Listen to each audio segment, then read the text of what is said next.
शंकर भगवान पे चढ़ा हुआ जल जो बहकर जाता है उसको 3 जगह पर जरूर लगाना चाहिए। ध्यान से सुनिएगा। 9 ग्रह जो शरीर पर राहु केतु मंगल बुध शनि परेशान करते हैं उसकी समाप्ति के लिए शिव पर चढ़ा हुआ जल नैनों पर, कंठ पर, मस्तिष्क पर, 3 जगह पर जिसके प्रतिदिन शिव पर चढ़ा हुआ जल लगता है उसको कभी 9 ग्रह परेशान नहीं कर सकते। शंकर की कृपा बरसती है, शंकर की करुणा बरसती है, उस जल का तेज पुंज है। शंकर भगवान को जब जल चढ़ाने के लिए शिवालय की ओर जाओ, जाते हो रोज? सब लोग जाते हो? हर हर। मैं शंकर भगवान को जब जल चढ़ाने के लिए जाऊंगी तो शिव जी को जल चढ़ाने के लिए लेकर जाऊंगी, उससे पहले मैं आंवले के वृक्ष के नीचे थोड़ा सा जल छोड़कर, बेलपत्री के वृक्ष के नीचे थोड़ा सा जल छोड़कर, पीपल के वृक्ष के नीचे थोड़ा सा जल छोड़कर, उसके बाद अशोक सुंदरी वाली जगह, अशोक सुंदरी की जगह सब जानते हो, अशोक सुंदरी वाली जगह पर जल छोड़कर फिर गौरा पीठिका पार्वती जी का हस्त कमल उस पर जल छोड़कर फिर भगवान शंकर के ऊपर मैं जल समर्पित करूंगी। जल चढ़ाने का मुख मेरा उत्तर का होगा, अर्थात आप दक्षिण में खड़े होगे जल चढ़ाओगे तो उत्तर में बहकर जाएगा। 5 दिन अगर आपने ये 5 दिन का नियम धारण कर लिया शंकर को जल चढ़ाने का तो ये निश्चित है 5 स्थान से जो हमें अशांति मिलती है मन में पूरे वर्ष शांति बनी रहेगी, कभी क्लेश नहीं। संपत्ति से अशांति मतलब लक्ष्मी नहीं आ रही है, टेंशन बना हुआ है, कोई पैसा खा कर बग गया, कोई कुछ लेकर बग गया, कोई कुछ कर बग गया, उस शांति के लिए भी हमें आंवले का वृक्ष, बेलपत्र का वृक्ष, पीपल का वृक्ष, अशोक सुंदरी का स्थान, माता पार्वती जी की पीठिका अर्थात हस्तकमल और फिर दक्षिण में खड़े होकर शंकर के शिवलिंग को जल चढ़ाना, उत्तर की ओर जल बहकर जाना, भगवान शंकर से अपने मन की कामना करना। 5 दिन है ये हमें भगवान शंकर की ऐसी कृपा होती है कि हमारे शिव की पंचायत के 5 देव हमारे 5 जगह से आने वाली अशांति को रोक देते हैं और हमें शांति प्रदान करते हैं, सुख प्रदान करते हैं। घर में केवल अकेली लक्ष्मी ही श्रेष्ठ नहीं होती। पहले भी कथाओं में कहा कि लक्ष्मी आती है, मना नहीं, पर लक्ष्मी जब घर में प्रवेश करती है तो बहुत सारे अपने कुछ कदम, कुछ चरण, कुछ पांव साथ लेकर आती है कि वो कुछ समय रुककर वापस चली जाती है। अगर प्रयास करना, अगर बहुत कष्टमय जीवन चल रहा हो, फैक्ट्री भी ना चले, दुकान भी ना चले, व्यापार भी ना चले और कर्जा बढ़ते जा रहा हो, टेंशन ही टेंशन पूरी जिंदगी में हो रहा हो, कहीं से संपदा आ नहीं रही हो, धक्के की जिंदगी चल रही हो, तो एक बार मधु का प्रयोग कर कर देखना। पान के पत्ते पर एक शहद की बिंदी रखकर लक्ष्मी जी को भोग लगाइए और शंकर जी के मंदिर में शंकर भगवान के शिवलिंग पर एक पत्ते पर या पुष्प पर 1 बूंद शहद लगाकर शिव जी को समर्पित कर कर देखिए। अगला वर्ष तक इंतजार करना, बाबा आपकी जिंदगी में 4 चांद ना लगा दे उस मधु के बल पर, तो आनंद के। श्री शिवाय नमस्तुभ्यम मंत्र का जाप बेलपत्र के वृक्ष के नीचे बैठकर करना। उसमें एक बार आपकी कामना हो जाना चाहिए, उसके बाद तुम्हारे मन में ये नहीं आना चाहिए कि मैं इस कामना के लिए ये व्रत ये जप कर रही हूँ। शुरू दिन आप जब बेलपत्र के पेड़ के नीचे बैठे, शुरू दिन जब आप बेलपत्र के वृक्ष के नीचे बैठकर कामना कर कर एक बार अपने मन में आ जाना चाहिए कि मैंने इस कामना से श्री शिवाय नमस्तुभ्यम मंत्र का जाप किया। और दूसरे नंबर पर है जब बेलपत्र का पेड़ कहीं सूख गया हो और किसी किसी के यहाँ पर बेलपत्र का वृक्ष जब सूख जाता है तो उस वृक्ष को लोग निकाल देते हैं, तोड़ देते हैं, काट देते हैं, निकाल देते हैं। अगर किसी के यहाँ पर बेलपत्र का पेड़ कट गया हो, सूख गया हो, सूखा हो, किसी के काम नहीं आ रहा हो, तो वहां से बेलपत्र के वृक्ष की थोड़ी सी जड़ के पास का भाग लेकर आना और उसका चंदन जैसी मुठिया बना लेना और उसको फिर घिस कर मेरे देवाधिदेव महादेव को जब जल चढ़ाने जाओ तब वो बेलपत्री का चंदन मेरे महादेव को लगा कर आओ। हरे वृक्ष को नहीं तोड़ना। जो वृक्ष सूख गया, जो वृक्ष पूर्ण तरह से साल भर हो गया, 1.5 साल हो गया, 2 साल हो गया, किसी किसी के यहाँ का पेड़ कटने वाला है, सूख चुका है, बेकार हो चुका है, लोग उसे निकालना चाह रहे हैं, उसकी अगर थोड़ी सी लकड़ी, थोड़ा सा भाव मिल जाए, उसका घिसा हुआ चंदन देवाधिदेव महादेव को समर्पित किया। हरे वृक्ष की लकड़ी को नहीं। तुम अगर हरे वृक्ष की लकड़ी को काट कर लिया है, तोड़ कर लिया है, फिर उसको सुखा लिया, सुखा कर तुमने चंदन बनाया, वो श्रेष्ठ नहीं होगा, उसका कोई महत्व नहीं।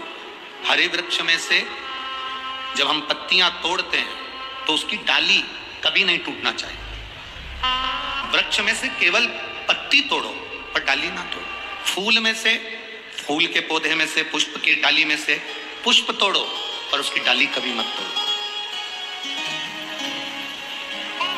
तुलसी मां, तुलसी का दल तोड़ो पर डाली कभी नहीं। कोई कार्य अटक जाता है, कोई फाइल अटक जाती है, कोई काम नहीं होता तो 5 जगह पर जल चढ़ाना प्रारंभ कर देते। पहला, ये शिवलिंग जलाधारी, बीच में अशोक सुंदरी का स्थान, 5 जगह पर हम जल चढ़ाना प्रारंभ कर देते जब कोई काम अटकता। पहला गणेश जी के स्थान, दूसरा षडानंद कार्तिकेय का स्थान, तीसरे नंबर पर अशोक सुंदरी का स्थान, चौथे नंबर पर जलाधारी के चारों तरफ और 5वां शिवलिंग का स्थान। जब हम यहां से जल चढ़ाना चालू करते हैं, फिर जल को यहां चढ़ाते हैं, फिर मध्य चढ़ाते हैं, फिर जलाधारी पर चढ़ाते हैं, उसके बाद शिवलिंग पर हम जल चढ़ाते हैं और धीरे धीरे जल चढ़ाकर अपनी जब कामना करते हैं, कितना भी कहीं पर भी पैसा अगर अटका होता है, 3-4 महीना अगर लगातार रोज जल चढ़ा है तो बाबा रास्ता खोज ही देता है, वो आता ही। 26 प्रदोष का, 24 तो 12 महीने की और अधिक मास की 2, 26 प्रदोष का फल, 26 प्रदोष का फल एक क्षण में प्राप्त हो जाता है। एक क्षण में। कब?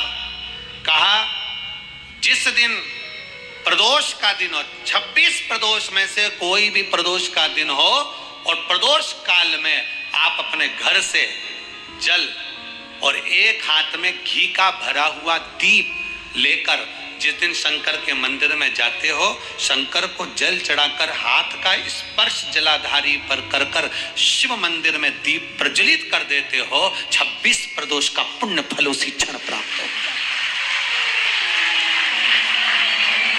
26 प्रदोष का फल एक ही दिन में, एक ही क्षण में प्राप्त हो जाता है। 26 प्रदोष का।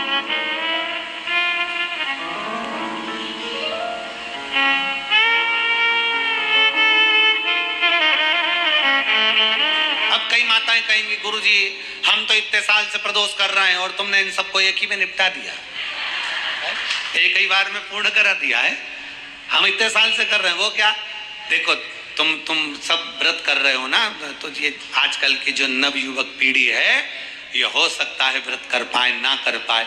आजकल की जो नवयुवक पीढ़ी है, बहुएं हैं, बेटियां हैं, नौकरी में, सर्विस में लगी रहती हैं, दिन भर उनको मानसिक टेंशन भी बना रहता है, घर परिवार सब देखना, करना, ये करना, वो करना, तो हो सकता है इनका प्रदोष व्रत नहीं हो पाए। तो पर ये भूल से भी प्रदोष के दिन, किसी भी प्रदोष में अगर शंकर के मंदिर में घर से जाते समय जल और एक घी से भरा हुआ माटी का दीपक बाती लगा हुआ लेकर चलेगा और शिव को जल चढ़ाकर पार्वती के स्पर्श कर कर दीप प्रज्वलन कर दे, बाबा को विनय कर दे, पूरी 26 प्रदोष का फल प्राप्त हो जाता है। उन बेटों, उन बच्चों नहीं है। अब हमारी आदत क्या हो गई, मार्केट में सीताफल बिक रहा है, मार्केट में गन्ना बिक रहा है, मार्केट में बहुत सारी पूजन की सामग्री बिक रही है। हमारे मन में आया, हमने किसी को खरीदते हुए देखा था सीताफल, मतलब लक्ष्मी जी को सीताफल भी चढ़ाना चाहिए। हमने उसको खरीदते हुए गन्ना देखा, मतलब गन्ना भी चढ़ाना चाहिए। लक्ष्मी जी को मैंने खरीदते हुए ये देखा, मतलब ये भी चढ़ाना चाहिए। लक्ष्मी जी को मैंने चढ़ाते हुए लोगों से सोने के सिक्के देखे, मतलब ये भी चढ़ाना चाहिए। मैंने लक्ष्मी जी को चढ़ाते हुए चांदी के सिक्के देखे, मतलब ये भी चढ़ाना चाहिए। मैंने लक्ष्मी जी को चढ़ाने के लिए ये देखा, वो भी चढ़ाना चाहिए। घर में सामर्थ्यता नहीं है और कर जा कर तुम सामान लेकर माता लक्ष्मी को चढ़ाओ, लक्ष्मी जी कभी प्रसन्न नहीं होगी। लक्ष्मी कहती है कि तेरे दिल से तू मुझे जैसा रिझा सकता है ऐसे रिझाना। अगर तू केवल दीप लगा देगा ना, उतने में मैं भी खुश हो जाऊंगी और तेरा भंडार भर कर चलेगा। एक हमने पहले कथा में कहा था कि उसका लोगों ने उपहास भी किया, हंसी भी उड़ाई, पर लोगों ने उसका प्रयोग करा तो फल भी पाया। आज भी उस पत्र को, यहाँ पर भी एक पत्र है उसका, हम बताएंगे। हमने कहा था कि बीज पत्ती पर शहद लगाकर जब आप अपनी पूरी मेहनत करें, पूरा कर्म करें और अच्छी मेहनत में तल्लीन रहें, और मेहनत करते हुए जब किसी कार्य के लिए जाएं तो मध्य पत्ती में मधु लगाकर, शहद लगाकर, सुना था कि नहीं सुना था, शहद लगाकर शिवलिंग पर उसको लगाकर फिर जाइए, कार्य में सफलता मिलती है, ये हमने कहा था। अब दुनिया के लोग भले हंसे, इसीलिए हमारे हिंदू धर्म के अंतर्गत माता लक्ष्मी का जहां पूजन होता है, माता लक्ष्मी की जहां आराधना होती है, वहां से दरिद्रता को बाहर निकाल दिया है।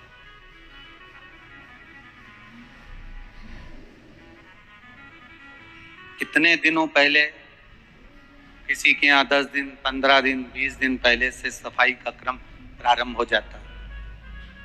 बार बार घर की झाड़ू लगाना, पुताई करना, सफाई करना, जो अटाला सामान है, बेकार सामग्री है, जो किसी काम की नहीं, उसको ले जाकर कहीं डाल देना, कहीं भेज देना। घर को सुरक्षित, साफ, क्योंकि लक्ष्मी उसी घर में प्रवेश करती है जहां पर निर्मलता होती है। दरिद्रता वहीं प्रवेश करती है जहां आलस हो, बहुत सारा कबाड़ा जिसके यहाँ पड़ा हुआ हो, बहुत सारा फैलारा जहां पड़ा हुआ हो, झूठे बर्तन जहां पड़े हुए हो, झूठी सामग्री जहां पड़ी हुई हो, वहां पर दरिद्रता का प्रवेश हो जाता, वहां दरिद्रता प्रवेश कर जाती। लक्ष्मी का स्मरण, आप सबसे निवेदन है, घर में जितनी निर्मलता रखोगे, स्वच्छता रखोगे, जितना घर को साफ रखोगे, उतनी ही लक्ष्मी आपके यहाँ प्रवेश करेगी। पर केवल घर की सफाई से काम नहीं चलेगा। शिव महापुराण की कथा कहती है, घर की सफाई के साथ में मन की भी सफाई होना चाहिए। काम, लोभ, आसक्ति, वासना, तृष्णा, ये सब हमारे भीतर भरा हो और हम सोचें कि भगवान हमारे घर में प्रवेश कर जाए तो कैसे प्रवेश करें। शुक्रवार के दिन बेलपत्री के वृक्ष के नीचे बैठकर घृत का दिया लगाकर शरीर में जो रोग है उसका स्मरण कर कर शंकर जी से विनय कर कर, हे भोलेनाथ, आपने शुक्र देवता को संजीवनी मंत्र दिया है, तो क्या आप मेरे को वो मंत्र प्रदान नहीं करोगे? मेरे रोग, मेरी बीमारी, मेरे दुख को आप नहीं हरोगे? शिव से कहो, ये शरीर आपने दिया है और भजन करने के लिए दिया है, स्मरण करने के लिए दिया है, कीर्तन करने के लिए दिया है, तो संभालोगे भी आप। और बेलपत्री की ओर मुख कर घी का दिया लगाकर महामृत्युंजय मंत्र का स्मरण कर लेने पर धीरे धीरे धीरे धीरे धीरे धीरे वो रोग समाप्ति की ओर आता चले जाता है। ध्यान दीजिएगा, महामृत्युंजय मंत्र का लोग जाप करते हैं? कितने लोग करते हैं? जरा हाथ उठाओ। करते हैं? कभी कभी तो करते होंगे, रख लीजिए। महामृत्युंजय मंत्र का यदि आप जाप करते हो और आपको मालूम पड़ गया कि शरीर में मुझे ये रोग हो गया है, मुझे शुगर हो गया है, मुझे बीपी हो गया है, मेरा ब्लड प्रेशर ऊंचा नीचा रह रहा है, कोई भयंकर रोग, मेरे रिश्तेदार को कोई कैंसर जैसा रोग हो गया, किसी को कोई थायराइड हो गया, किसी को कोई किडनी और लीवर में सूजन हो गई, किसी को कहीं किडनी और लीवर में तकलीफ हो गई, तो शिव महापुराण की कथा कहती है, नवग्रह शिव महापुराण की कथा कहती है कि बेलपत्री के वृक्ष के नीचे महामृत्युंजय मंत्र का जाप जो शुक्रवार की शुक्रवार घी का दिया लगा कर करता है, उसके रोग बाबा देवाधिदेव महादेव समाप्त करते चले जाते हैं। ये संजीवनी मंत्र शुक्रवार के दिन भगवान शंकर को शुक्र को दिया था, इसलिए उसकी प्रधानता। एक लोटा जल बहुत है, घर से लेकर चलोगे और उस जल से वास्तु दोष, पितृ दोष, काल सर्प दोष, 3 दोष एक लोटे जल से समाप्त हो जाएंगे और जीवन अपने आप सुखी हो जाएगा। अब लोगों ने एक नई धारणा बना ली कि भोजन करने के आधे घंटे तक पानी मत पियो।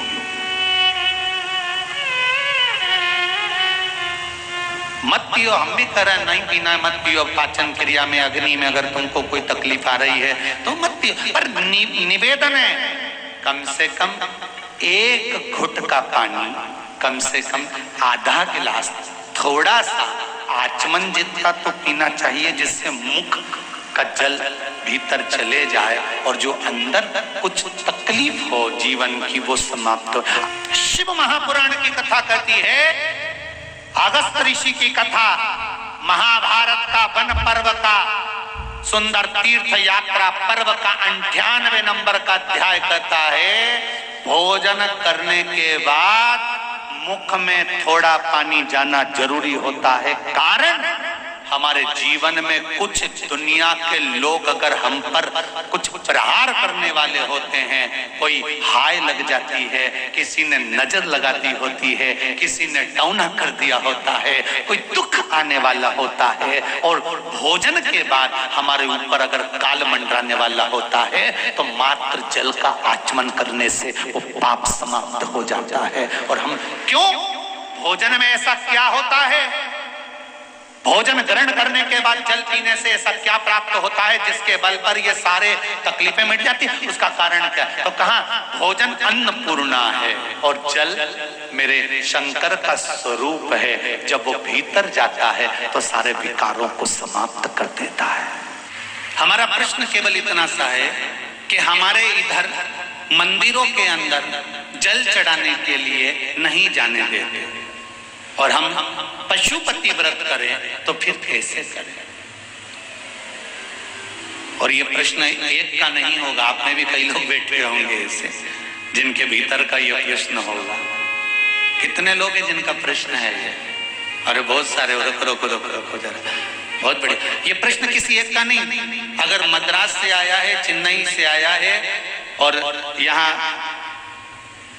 हैदराबाद वालों ने भी करा है, तो फिर कोई प्रश्न में जरूर कोई बात है। तो उन्होंने कहा कि हमको मंदिर के अंदर जल नहीं चढ़ाने देते या शिव मंदिर तक नहीं जाने देते, शिवालय तक, तो हम फिर पशुपति व्रत कैसे करें? शिव महापुराण की कथा कहती है कि कंकर में शंकर है।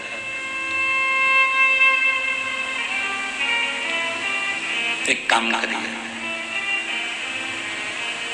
बेलपत्री के वृक्ष के नीचे तो जल चढ़ा सकते हो। यदि बेलपत्री के वृक्ष के नीचे भी जल नहीं चढ़ा सकते तो घर में जो शिवलिंग है उस शिवलिंग पर भी आप, अगर मंदिर में जाने की अनुमति हो तो जरूर मंदिर में जाकर इस व्रत को करो, और अगर मंदिर में जाने की अनुमति नहीं है तो फिर घर के शिवलिंग पर भी आप पशुपति व्रत कर सकते हैं, भगवान शंकर की आराधना कर सकते हैं। स्वीकार करेगा मेरा